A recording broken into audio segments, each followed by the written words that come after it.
Hi guys, it's Ezra here, the artist behind Rampant Roses, and I wanted to go ahead and film a quick video showing you guys this process right here. So I have a drawing of my grandmother's house, and I'm going to paint this for them for either their anniversary or it'll be a Christmas present this year. I haven't decided yet, but I wanted to go ahead and show you guys how I do this process, how I transfer my sketches onto my watercolor paper to help kind of preserve the paper and keep it from getting too damaged. So I'm going to go ahead and show you guys what I'm using. And I am in a different filming location today, so I do apologize if you can hear kind of the cars driving by and my dogs in the background. But, you know, we're working with what we've got.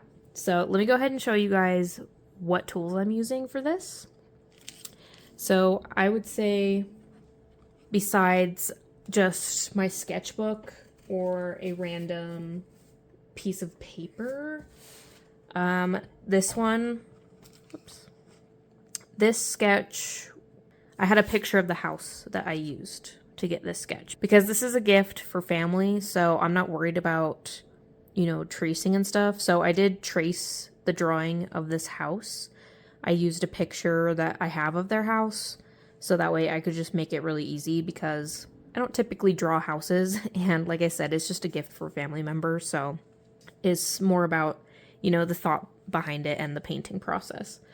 But typically I would draw in my sketchbook or on just like a loose sheet of printer paper. It really just depends on the drawing that I'm doing. I also have very big pieces of printer paper that are like 11 by 17 because my new standard painting size is 12 by 16.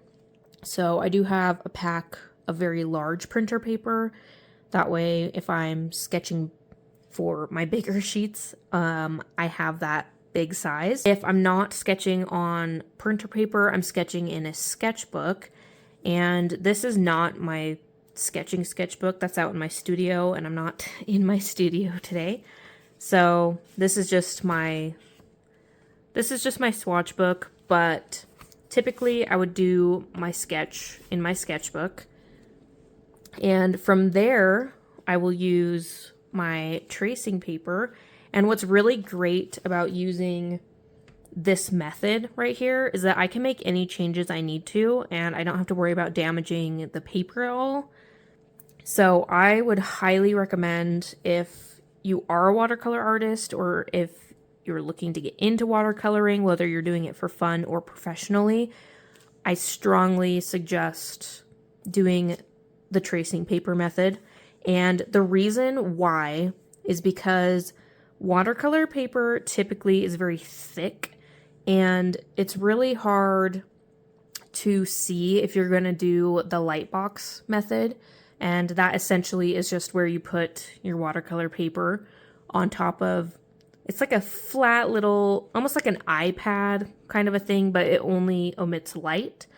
And it usually has settings that you can change the brightness up or put it lower, and it works best if you're in a dark room, and you can put your paper on top of it with your sketch taped to the back side of your paper, and you can just go over your lines from the sketch underneath directly onto your watercolor paper.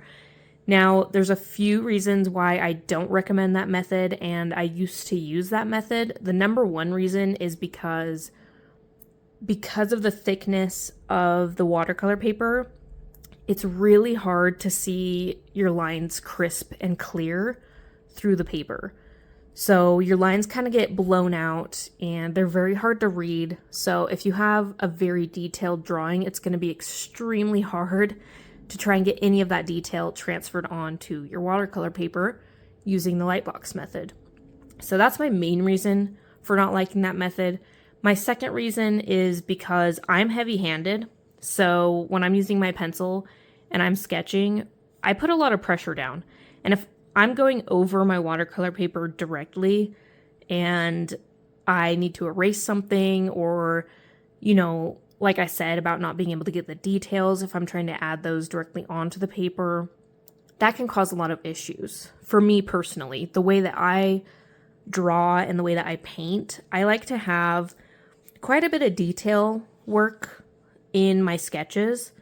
As you can see here, I did keep this one pretty simple, but you know, like all this detail in the doorway and the lines on the windows and like these little vents and chimney pieces, those would be really hard to see through a light box, and I would end up putting too much pressure on my paper trying to, first of all, see those parts of the sketch, but then also get them in later. So that's why I don't recommend the lightbox method, but if it works for you, that's great, and everyone's style is very different and unique to them. So if it works for you, then it works for you.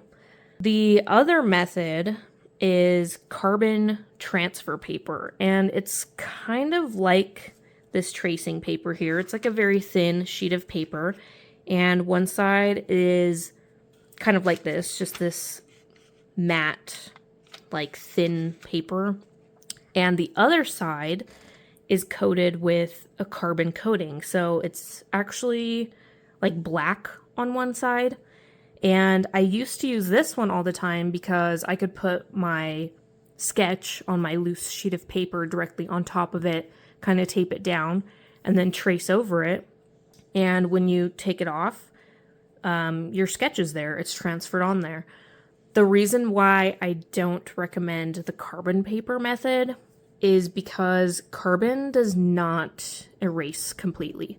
So you either have to be extremely light-handed and still put enough pressure to transfer the carbon, because if you don't put enough pressure, the carbon won't transfer. That also can cause issues, because if you put too much pressure, not only are you getting too dark of a line that won't erase, but you also are putting an indentation into your paper that when you paint over it, it's going to be kind of hard to not see that through your painting.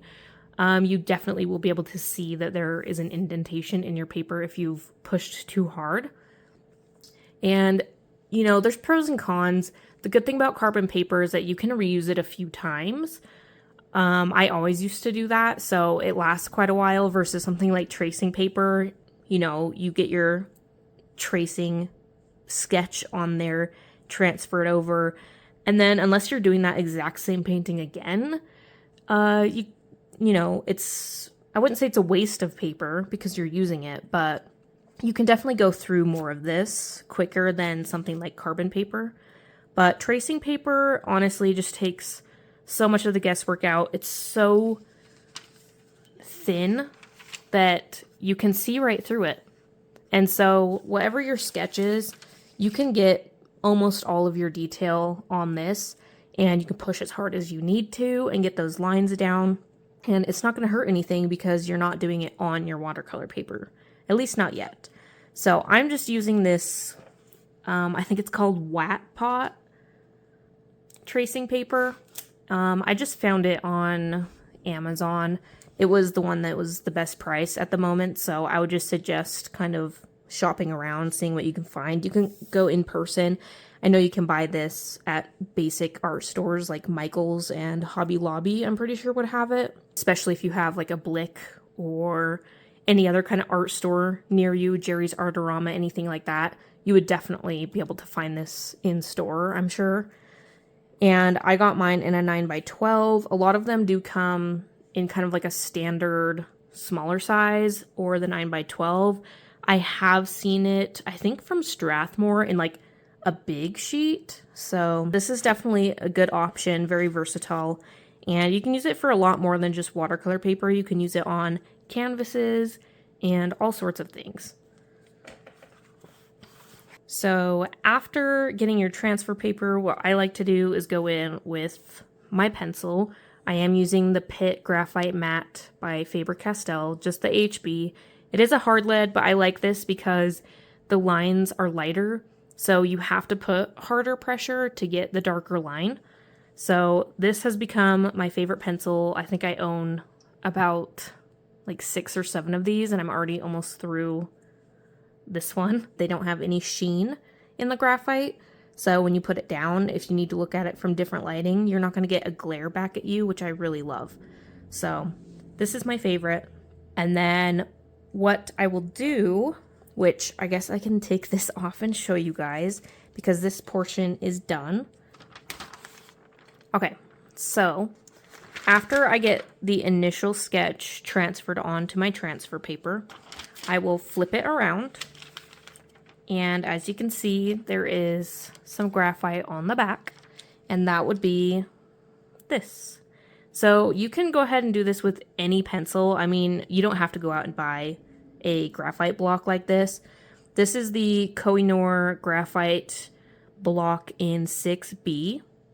You definitely do not have to go out and purchase anything like this if you don't already have it. I think I got a 2-pack for about $4 on Amazon. And I know that you can buy them, I think you can buy them open stock on like Jackson's Art for like extremely cheap. I think they're just a couple of cents. So you can do that if you're going to be purchasing anything else. But you can also just use a normal pencil. You can use any pencil laying around. Typically, you're going to want something softer like a 6B or a 4B. You could use a 2B as well. But if you're using a pencil, you can just kind of color or draw on the backside and fill it in. And if you're using a block, like I do, you can just set it down and you can do big, long strides. So that way you can get a lot of coverage in one go. So that is why I like the blocks. And I don't put it over the entire backside of my tracing paper. I do only do it where my actual sketch is going to be at. And if it's going to be something like up here in this side, sometimes I'll just take it and just go at an angle like that and just kind of fill in the sides a little bit, because I don't want to completely cover the backside and A, waste graphite, and B, you will transfer when you rest your hand or push on the paper at all. It will transfer to your paper quite easily. The good thing about using something very soft like a 6B or 4B graphite is that it erases extremely easily. So as you can see, I have my sketch transferred. It's extremely light, which is great because we're working in watercolor. So it hasn't damaged my paper whatsoever, but it is going to help me out. I'm just using my kneaded eraser. I keep it in a little baggie. This is important because you want to kind of pick up some of the graphite before you go in and paint. I like to wet my paper entirely and let it completely dry. Kind of like I'm stretching the paper, but this is on a block, so it doesn't really need that to be done, but I still do it just because that's my preferred method. But typically what I'll do is I'll roll it up between my hands, and then I can just lightly go over what I just transferred, and it'll just pick up some of that graphite. I don't want to pick up all of it. I want to keep my sketch down. You can also do little light taps like that, but this is just great for picking up any of that loose graphite that I don't want showing up in my painting later on. We do want to keep it pretty light. So this is a perfect example right here. This is where I rested my wrist a little bit, and we don't want that in the painting at all. So we'll definitely just want to pick some of that up. But as you can see, it just comes off super easily. And if I had sketched this by hand, not only would I have smudged and smeared graphite all over my paper, and then would have had to go in and erase it, and it would have been hard because I would have been using, you know, like an HB. It also would have been hard later on if I missed any spots. If I accidentally painted over them with watercolor, I wouldn't have been able to lift them up. And if they're too dark, then they're going to show through your painting. So this is just a perfect way to get your sketches transferred onto your paper. And I thought I would show it really quick because I think it would just be good for anyone who maybe doesn't know too much about watercolor,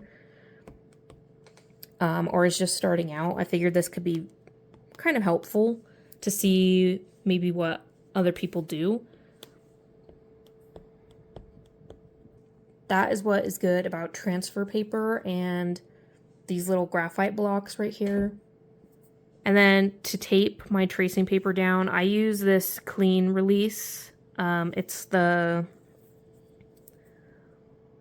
clean release by the Duck brand.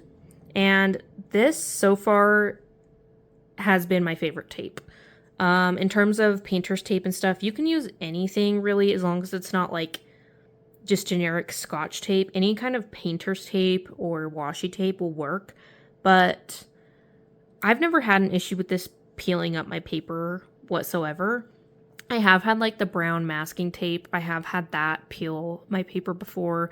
Typically I use Arches watercolor paper and cold press. This is the Saunders Waterford hot press paper. It's my first time trying this paper out. So, and I'm not taping my whole paper down because it's on a block, so I won't have to worry about this part. But typically I will tape my paper down, and this is what I use. I never use a blow dryer to take it off or anything like that. I just take it off slow, and I just am really gentle with it, and I pull it at a 90-degree angle. So when I'm peeling it off of my paper, I will pull it like this. And as I pull, it comes up at kind of like a 90-degree angle. And it helps to make sure that I don't peel too much against the paper, if that makes any sense. So this is my favorite painter's tape. But like I said, you can kind of get any kind of painter's tape. Just be careful if it is peeling up your paper when you've put it down. Just take like a blow dryer or a heat gun to it and heat it up, and that'll help loosen the adhesive on the back side of the tape. So when I am tracing my sketch onto my paper, I like to use a colored pencil. This just helps me to know exactly which lines I've already gone over, so I don't kind of lose where I'm at, because you can lift your paper and check and make sure it's still good, but I prefer to tape my tracing paper down on all four sides, or at least like the top and bottom, because I don't want my paper shifting around at all while I'm in the middle of tracing.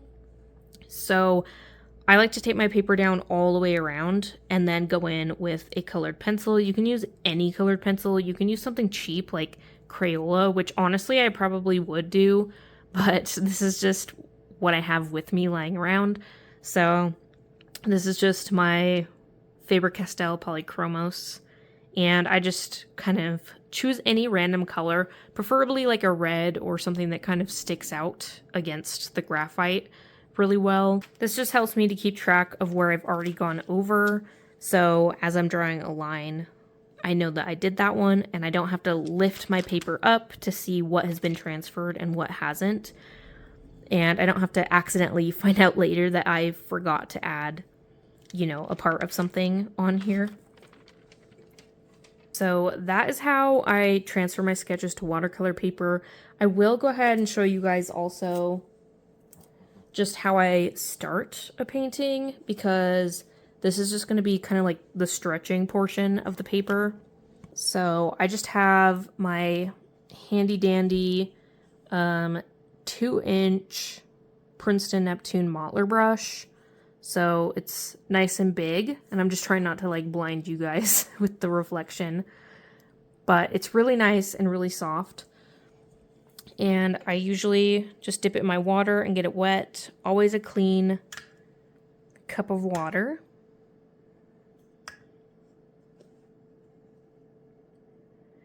And then sometimes I will just do it like this, where I just do the wet brush, and then other times I will go in with just a spray bottle. You can use any spray bottle, but this is just one of those continuous sprays.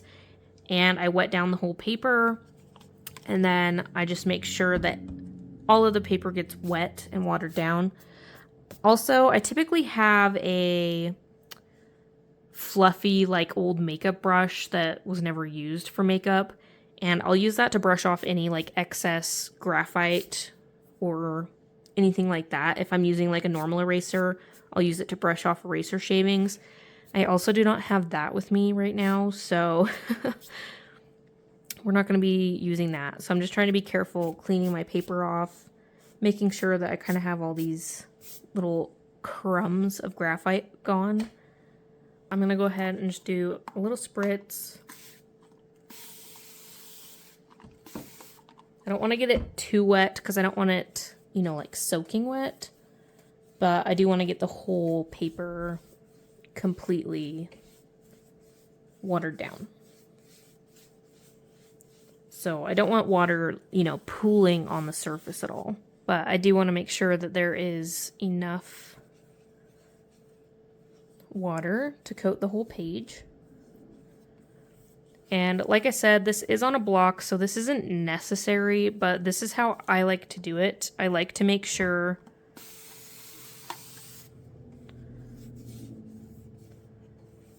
that I'm going to have as little warping and buckling as possible, because kind of the whole point of a block is to prevent that from happening.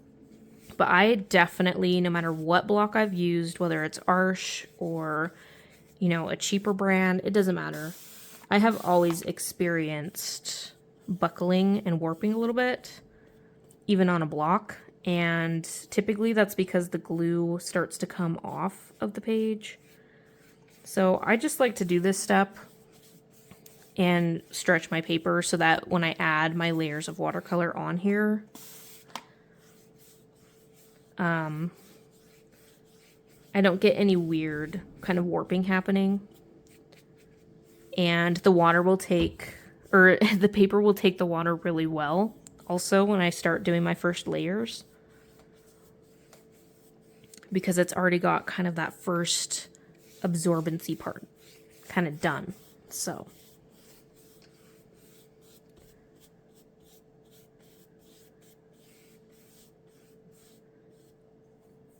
okay, so now I will let this dry completely. Usually I would do this a day or two before I start painting, because I do like to usually give it like 24 hours, and that's probably a little excessive, but I just like to make sure it's completely bone dry before I start painting on it. But I actually don't have the time to wait for this one. My kids are being babysat today, so I want to get at least my base wash of colors done on this page before I have to go get them. But I am also going to be filming my watercolor palette tour today. So that is also why I want to make sure that I get this done now, because I am about to stop and take a little lunch break. And then I'm going to come back and film my watercolor palette tour, which I'm very excited about. I think it's a gorgeous day to do it. I think the lighting is pretty good. And I just really want to show that to you guys. It was maybe going to be my first video that I did, and I actually recorded it, and then I didn't like the footage and how it came out. So I ended up just scrapping that video, and that was a few months ago now. So I am going to re-record that today, and then hopefully I can get 2 more videos out for you guys. This one, as well as the watercolor palette tour. And this will be my studio watercolor palette tour.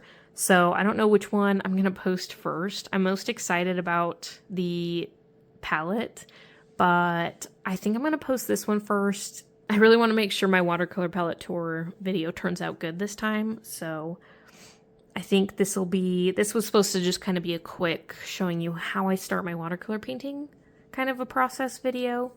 So I thought I could get that filmed pretty quickly and get this part out of the way so that this can be drying for the next few hours while I work on some other things that need to get done. But thank you guys so much for watching. I hope that this was helpful in some way.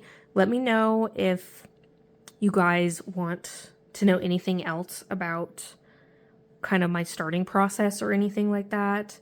I feel like I covered pretty much all of how I start my paintings besides like picking colors and stuff, but I think that'll be a completely separate video because I kind of want to do a real time, like, you know, start a painting with me type of a video where I can kind of go through my thought process of picking colors and just how I do that whole process. I really wanted to get this out there so that other people can maybe get some ideas, or if you're just starting out and you are maybe frustrated or not understanding, you know, some sort of the process of getting your sketches onto your paper, or maybe some of the better methods. Hopefully I was able to explain a few options for you, but also why this one in particular is my personal preferred method. So thank you guys so much for watching, and I will see you in the next one. Bye.